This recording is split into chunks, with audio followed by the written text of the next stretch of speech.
Ladies and gentlemen. I'm Louisa Lau, the Registrar of the Hong Kong Institute of the Charter Secretaries, and welcoming all of you to join this Governance Professionals Information session tonight. And today we have on this side Kristy Cho, Director of Finance, acting Marco Polo Hotels Hong Kong, as well as on this side Mr.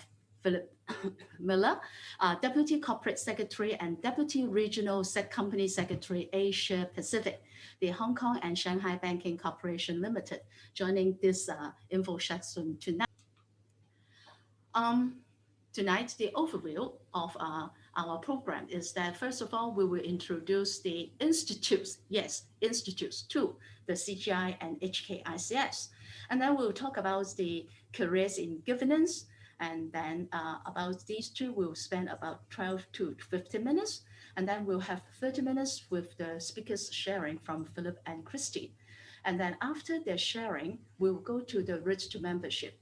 Although we have a large number who are our members joining the sessions tonight, but you may want to know more what changes the Institute have gone through. And then the final part is the Q&A. About the Institute, yes, we have the Chartered Governance Institute as well as the Chartered the HKICS, our institute in Hong Kong. About the, yes, you are the members of these two bodies. About the Global Institute, which was founded in 1891 with the enactment of by then the Companies Act, and then this institute got the Royal Charter granted in 1902. And by that time, we call the Institute of Charter Secretaries and Administrators. But in 2019 September, we've changed the name from all we know very well, the ISSA, to Charter Governance Institute. Why?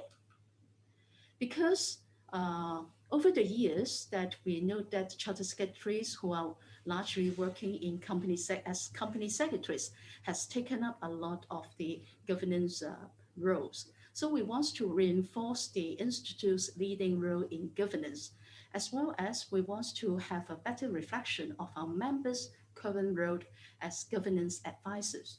So now you are a member of the CGI in short. Then if you are a fellow, we have the new post-nominals, the FCG.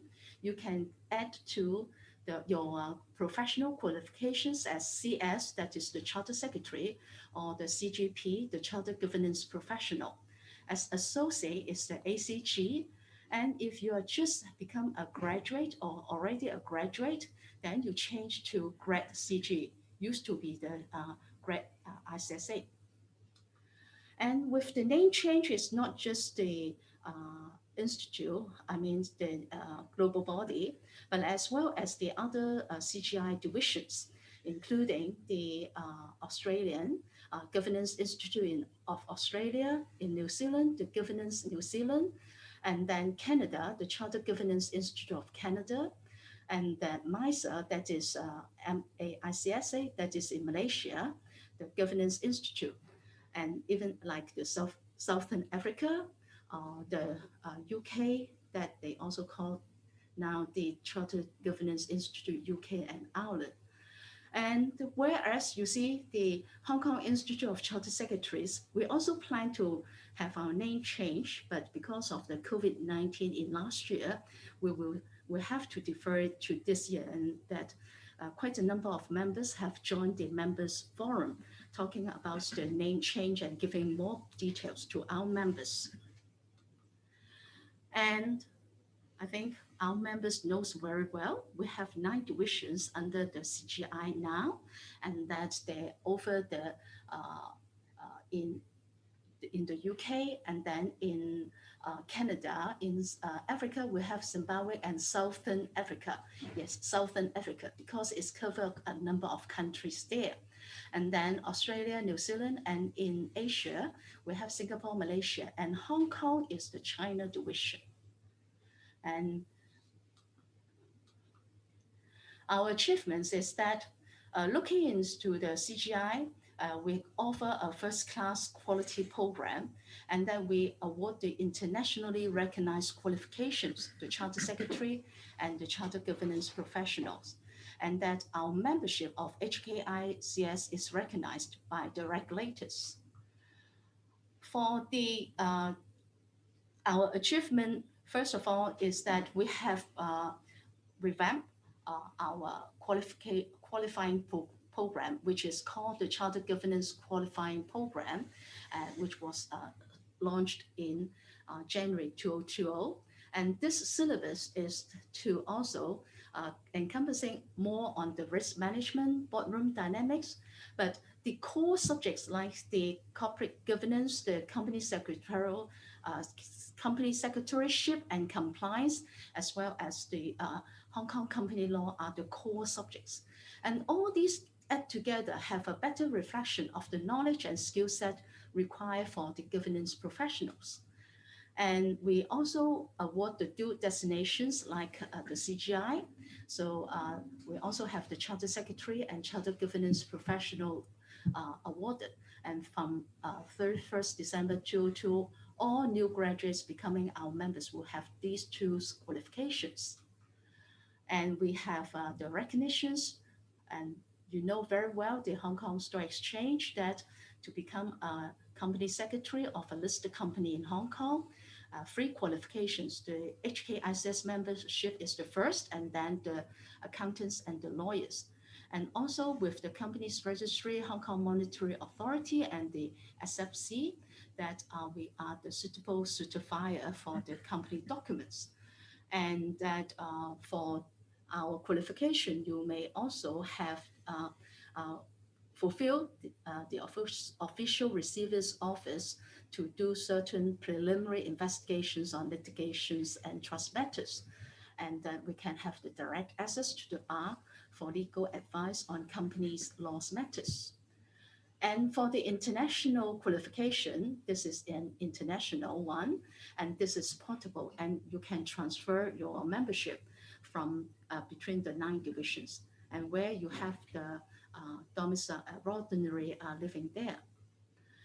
And about the career prospects, and that I think we don't have to talk too much about the changing landscape because I think all our members have this experience with the focus on the governance and compliance requirements, and then more and more regulations on risk conscious environment, and that company secretaries have taken up more on the governance responsibilities.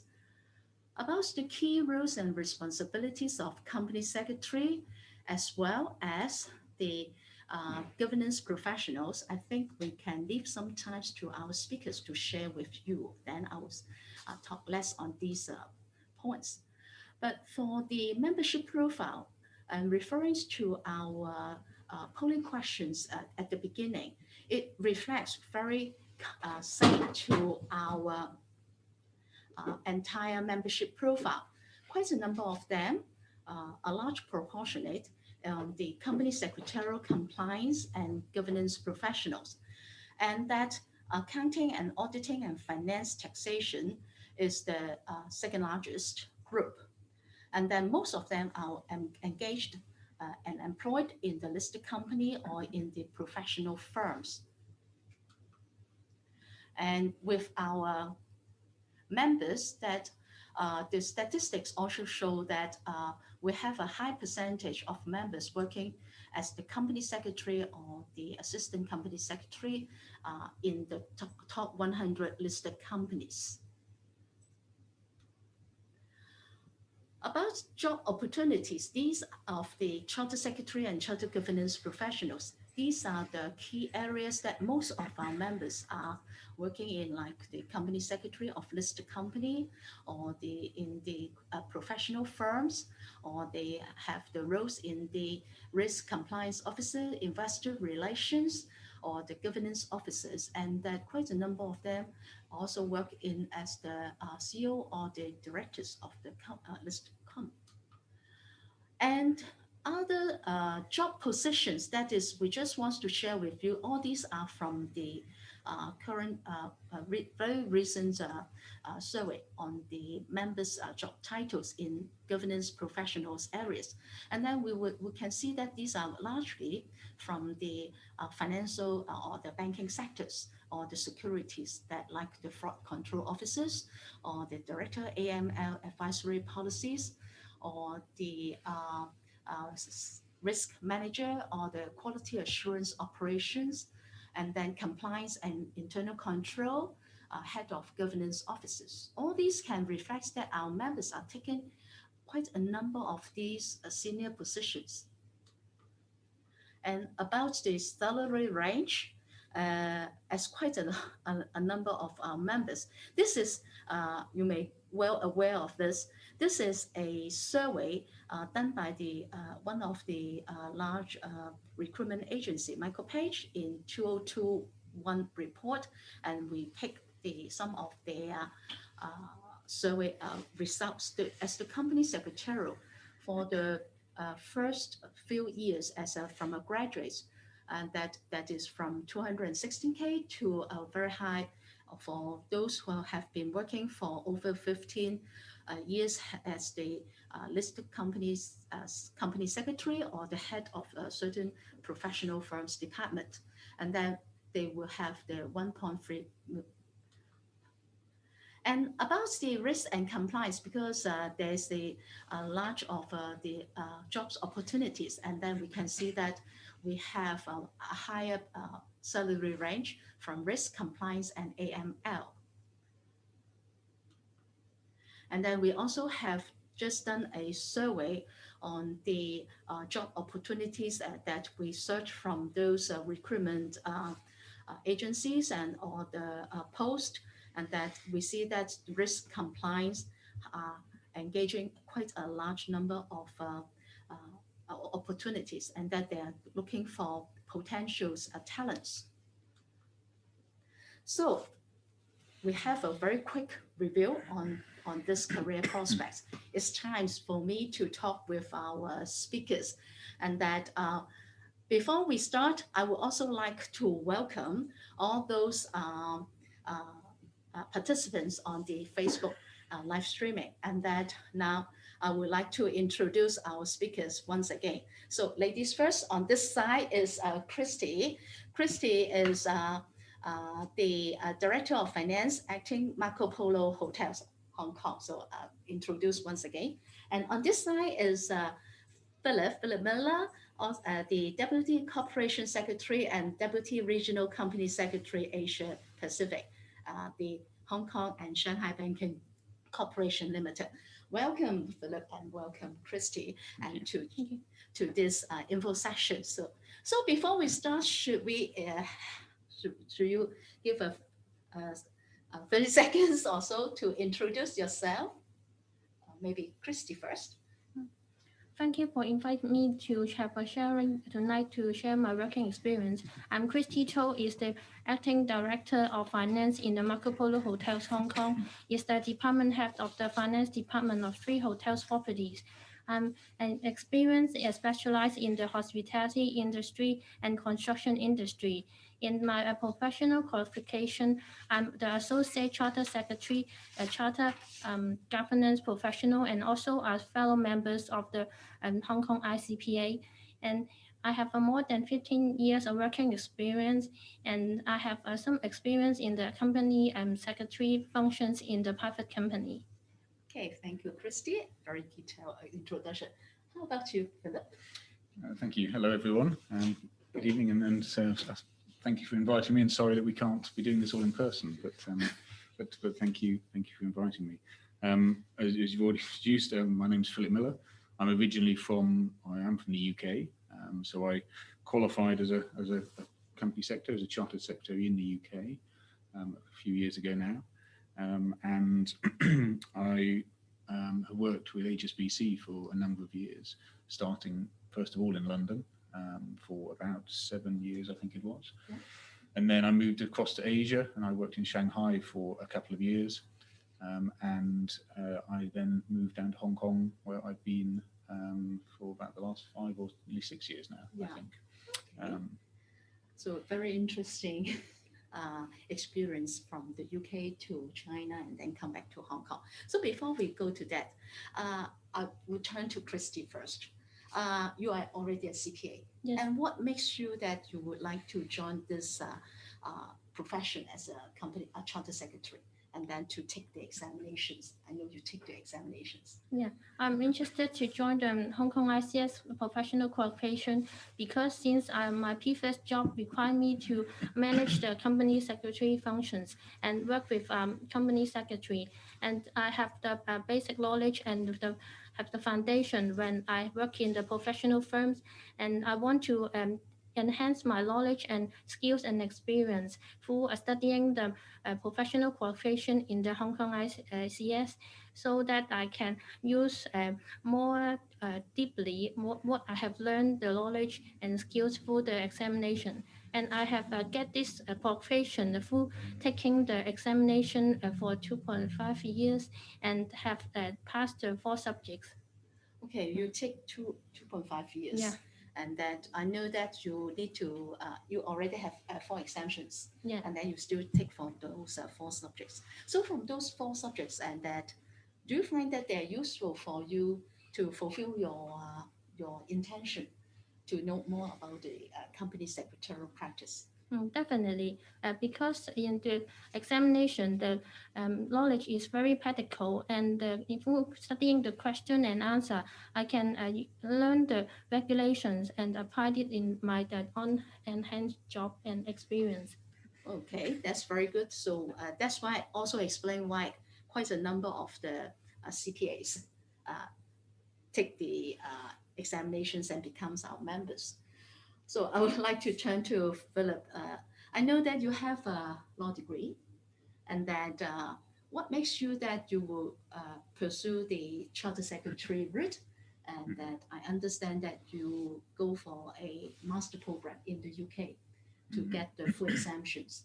That is a similar route we have in Hong Kong. Mhm. So what makes you would take that route rather than pursue your legal profession? Well, it was at the time? quite some years ago now, Yeah. but I suspect, as with many people, it was a sort of conversations with other people and influences from other people. And Yes. I think in my case, it was a particular conversation with, I think it was my law professor, corporate law professor, who raised company secretary as a possible career route.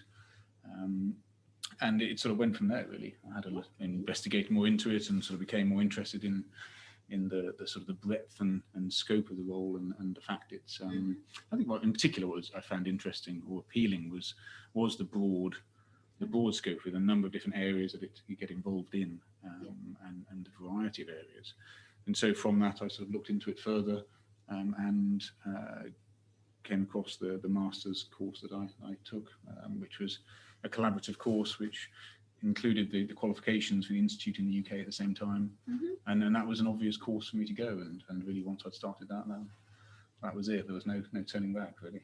Okay, so this maybe your experience is quite similar to quite a number of our members in Hong Kong. They also take those the collaborative course, and so that they can full exemptions and then have a faster route to become a member. So after you take that course, going back to you, how you find that the learning is relevant to your work with like the Hong Kong Shire Bank in the UK, and then when it comes to Hong Kong, how you find it? This is really helpful to enhance your job. I think it absolutely is. And to sort of repeat what I was saying earlier, I think it's the variety of areas that you get involved in the work that really stood out for me, and that's reflected in the nature of the study and the qualification, in that it has a number of different modules that are all quite different areas. But as you sort of move through that and into your career, then you find that is absolutely relevant, and that the nature of the role is that it touches on all these different areas, and what you have learned during the course of your studies, I wouldn't say that you will use all of it every day.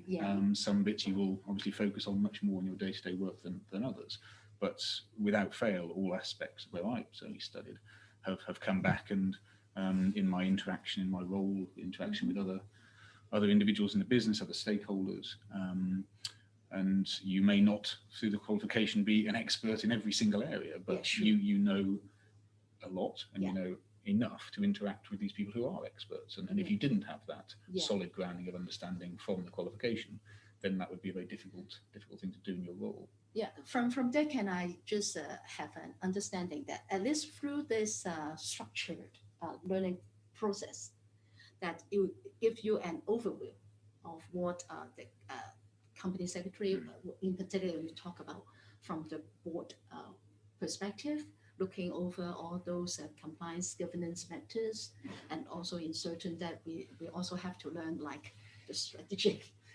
management, something similar subject. So it will be helpful in looking into overall from a wider perspective. Mm. Yeah, I think that's absolutely right. The nature of the role is one where I think you can reasonably say that no 2 days are ever the same. Yeah.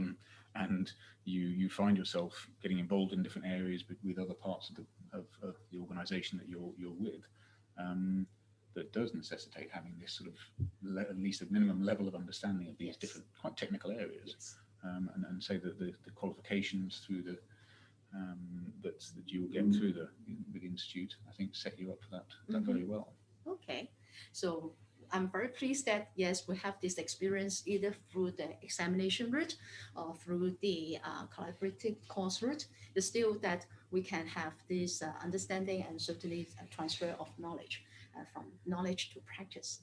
So quite a number of our members just mentioned that they would like to have learn more about certain experience sharing. So can I come back to Kristy?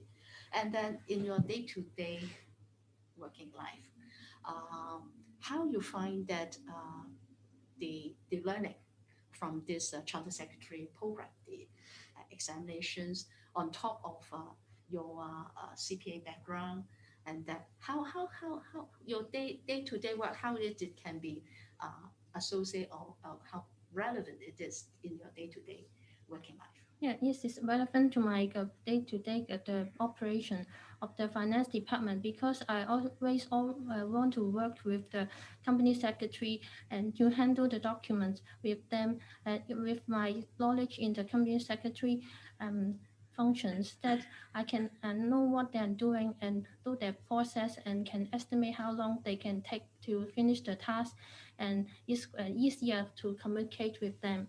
And also in studying the subjects, for example, in the corporate administration subjects, that have talked about the human resources, the pension, and also the risk management, and also some data privacy regulations that is always comes across with my day-to-day job that I can raise the awareness of the need to compliance with the regulation to teach the staff to have the importance of the compliance. Okay, so we have a subject which is directly have you can use it or that transferred all those knowledge in your day-to-day life. And how about that? How you find that in terms of we just chit chat before we start, like the risk management and the internal control. You also mentioned that the our qualifying program, which you have taken in those days, the IQS, is also relevant to you even though that you are already like a CPA. Yes, in the corporate governance, I have studied the regulations and the internal control framework that I can use the knowledge and the experience and skills in the subjects to apply in my day-to-day job. And I have increased my awareness of to assess the risk in my operation in order to implement more control to minimize the risk. Okay, so that we complement each other in your job. Okay, then I'll turn to Philip again. Um, because you are holding the positions like the corporate one and also looking into the Southeast Asia one. My I think quite a number of our participants will be interested. So how you can look into like the corporate operations of this mega size as the company secretary. So what's your day-to-day working life? Okay, a little bit about my role then. Yeah. So I'm, as I mentioned earlier, I'm the deputy company secretary for the for the HSBC Bank in Hong Kong. Yeah. And I have a team of approximately 20 company secretaries or professional company secretaries who provide COSEC support to a number of different areas, a number of subsidiaries, the main bank in Hong Kong itself, the HSBC stock exchange listing in Hong Kong, in conjunction with our colleagues in London. So there's a number of different areas that are covered within the team, and I get involved in obviously quite a few of those, in particular the support to the main bank's board here in Hong Kong, and all the aspects that go with that.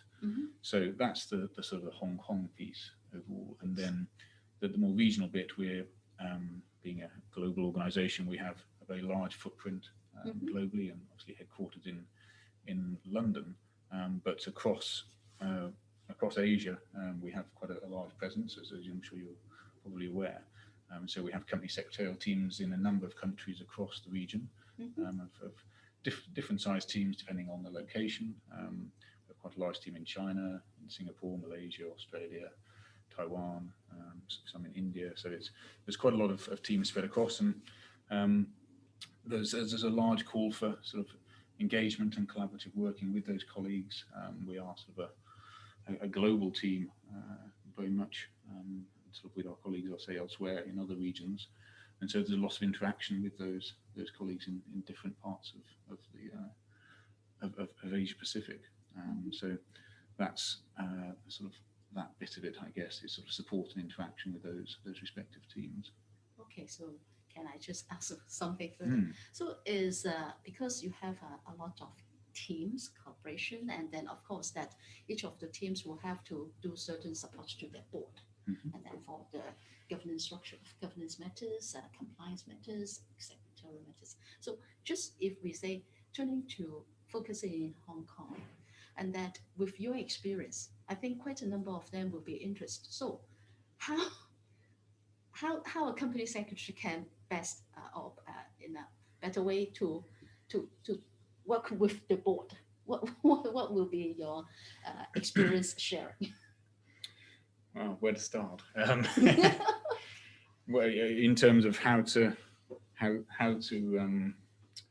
Work with your board. to work with your board. Okay, well, there's a lot to it, I think, and if you do have a sort of a large board, non-executive directors, and I think it's well known to those who sort of worked in those sort of roles, the importance of the relationship with the company secretary, and the level of support of not just in the sort of statutory compliance side of supporting directors and giving them comfort in all of those aspects, but in the sort of the governance advisory side, the trusted advisor to those directors, both individually sometimes and to the board as a whole, is hugely important. And those of you who do look to help support independent external non-executive directors will know that is particularly the case. And it can be a very valued thing from their side, but it's also quite a rewarding thing, I think, from the company secretary's side. If you can you've developed those relationships and that trust and engagement to the stage where you can see that they do really value the support that you provide to them, that is a very rewarding aspect to the role.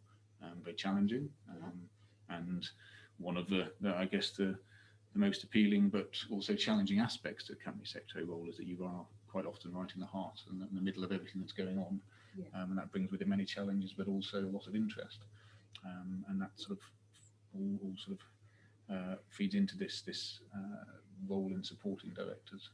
Okay, that's very lots of work, and that with a lot of people skills, I think.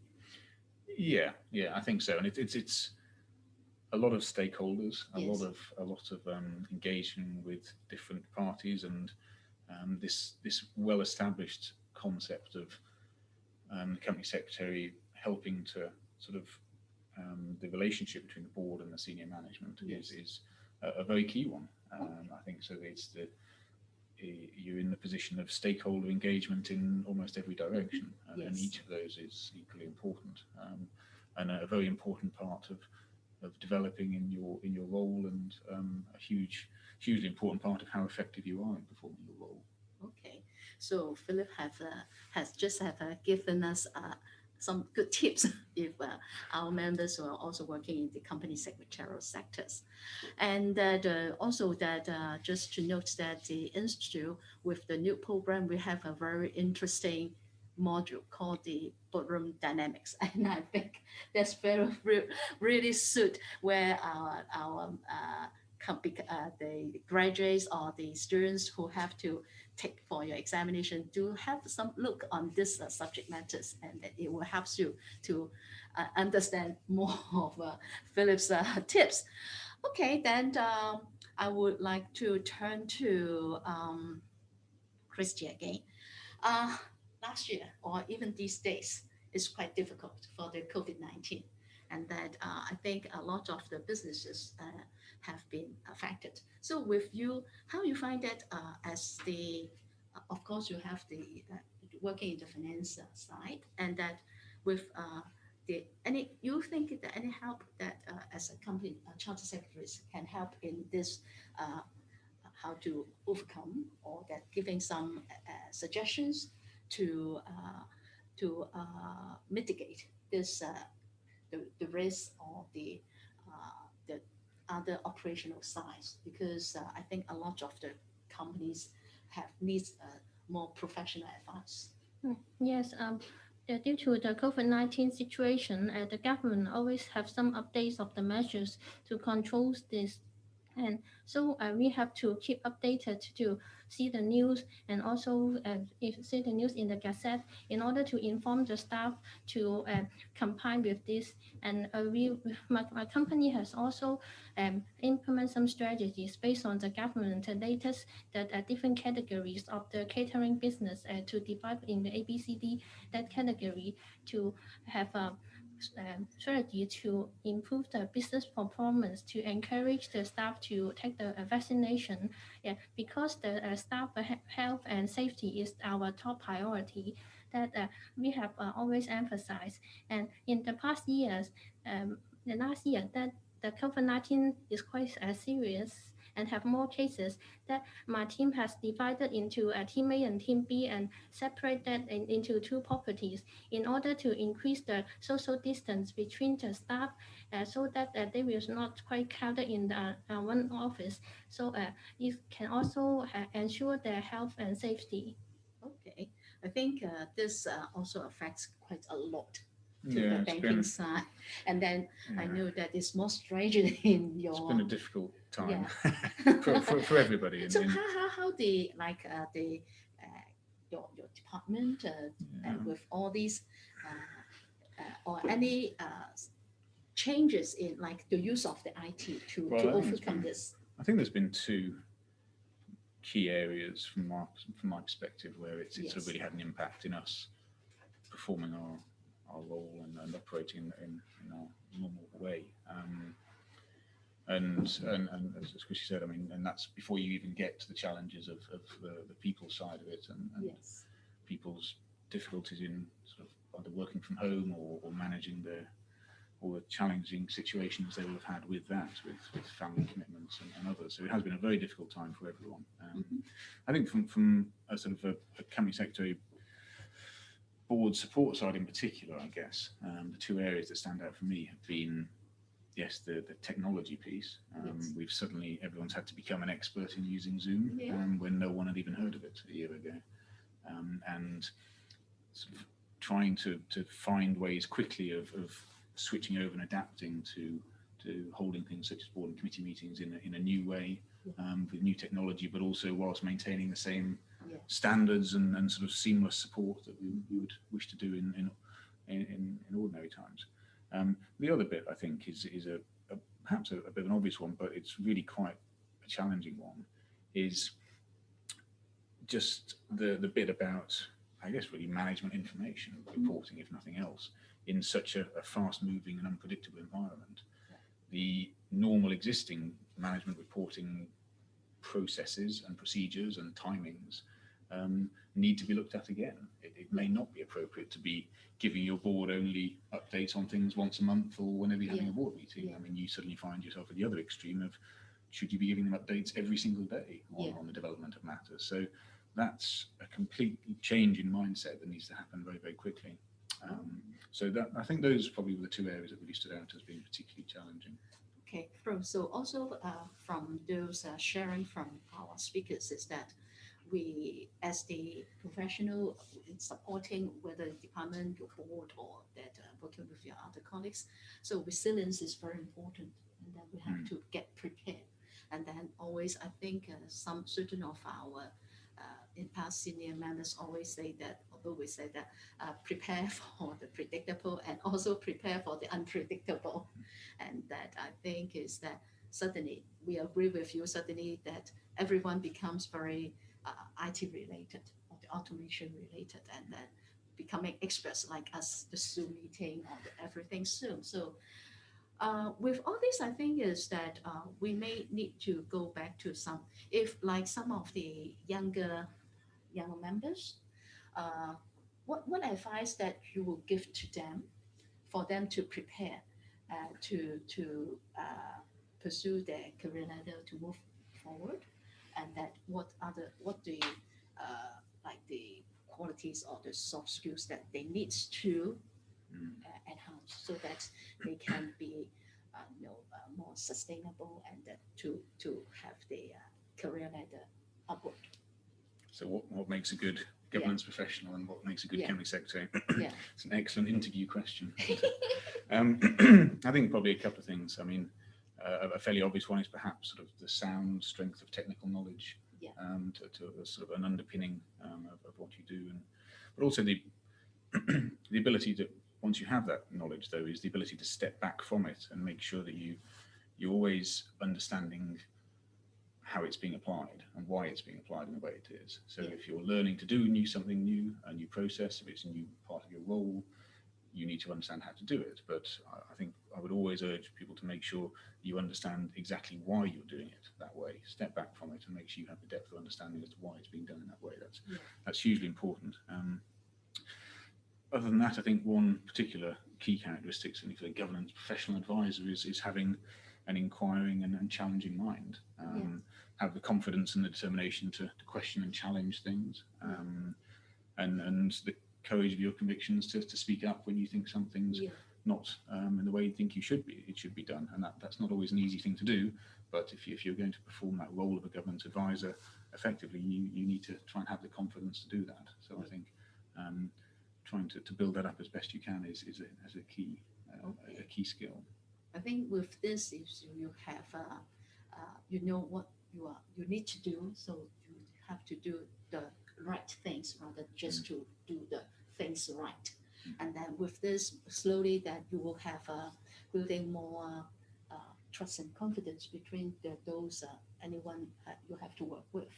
Then it's easier to tell people what you think is more appropriate. So about Kristy, how you think? What will you advise if those like maybe still studying the accounting or finance students? So what advice you would give to them for their career? Yes, I think to be successful, concept should be personally have the enthusiastic into what they do and should have interest to love their work, because I think that some youngsters give up too early. That sometimes doing the paperwork is quite tedious, I understand, but they should be persistent and also keep on going when they encounter some difficulties, and to able to proactive and to be committed to provide some solution and also speak up when dealing with the issues. Okay, so we were also talking about need to speak up, and then there there are some saying now among the market is that because the technology is doing a lot of the work that is taking place, and that we need less labor work. So, but as becoming like a charter secretary profession, or that how you think that what you think that what will you advise that we how to uh, use the technology instead of that we are afraid of that technology. This is a hot topic for the automation of process. Recently, my company has in to check that there is some RPA, the robotic process automation, is quite useful to increase the efficiency of the process. That the system can follow the steps of the staff and assist them to be fasten the process. That is quite useful to make this tedious work more efficient. Yeah. Okay, so turning to, I think it's just the last questions that for this sharing. So still on this automation IT things. So what will you advise as a company secretary? So people will say that, oh, would it be substitute by IT? I don't think so. No, I don't think so. Because the role is increasingly moving in the direction of a professional governance advisor, and I think the way to look at the technology solutions and AI and whatever they may be is that they're a potentially incredibly useful tool to help support governance advisor, governance professionals, because it will hopefully free up some time for you to focus on where you really add value, Yes. and as we said, less on some of the more administrative matters, which hopefully technology solutions will continue to make more efficient. Yeah, so that is that when we are as the company secretary, charter secretary profession, is that we have to uh, make use of these technologies to free us the administrative work, but we focus more on I think the a way you can add advisory work. value, yes, I think is a key piece of it. So I Okay. think it's a good thing. Yeah, thank you for the advice. So I think, and thank you, Kristy, and thank you, Philip, for sharing your informations to us. And that it comes to the end of this Facebook Live session. And thank you for your watching. And now we'll turn back to our information section. So if our members, I think you will be familiar with our careers in governance. We have already 12 interviews from our members, as very senior members and also the young members, and giving their views on the careers in governance and then how they see their value in the company. So we advise you to have a look, and that they are all very interesting articles there. Okay, then now we comes to the route to membership. Although quite a number of you are already our members, but this is something valuable for you to tell as our ambassadors to your friends or your associates. So to become our members, that you need to be a university graduate, or that you are holders of certain professional qualifications, which are recognized by the institute, or that we also have a new program for all those undergraduate students taking the accredited partnership bachelor programs.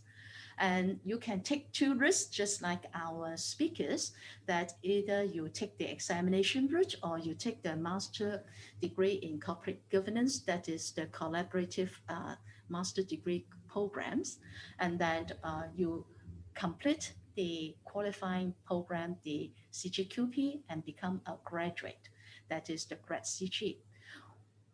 Once you leave, we count your experience from your graduation of the first degree with 3 to 6 years of relevant working experience and be a fit and proper person. Then you can become our associate as the ACG or the ACS, or with 8 years or more of the relevant working experience with 3 years of them at the senior level. Then you can apply for the fellowship as FCG and FCS. So you also need to be a fit and proper person.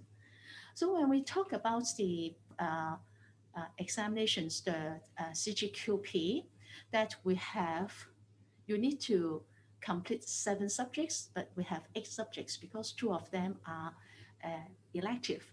So we have the core subjects, the corporate governance, corporate secretaryship and compliance, Hong Kong company law, and then we have a combined subjects with the financial accounting and corporate financial management.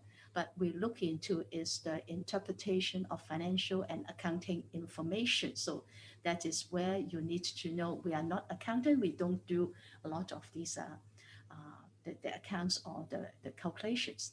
And then with the new subjects, the risk management, as well as the boardroom dynamics, these are the two new subjects. And as the governance professional or charter secretary, you also need to know the strategic management. And then we have our Hong Kong taxation as an other alternative with the boardroom dynamics. And then when you complete these seven subjects and become a graduate and apply for the membership, then you can become a charter secretary and a charter governance professional. With the risk of entry, we give certain exemptions to the relevant studies. So we've been talking a lot on for tonight is the collaborative course agreement, the CCA programs that you can. The graduates from these programs may have the full exemptions, but they need to fulfill all the registration requirements. And for the partnership bachelor's program, the PPP's entry that we have accredited for different university and institute with six programs that these graduates can have a maximum of four exemptions.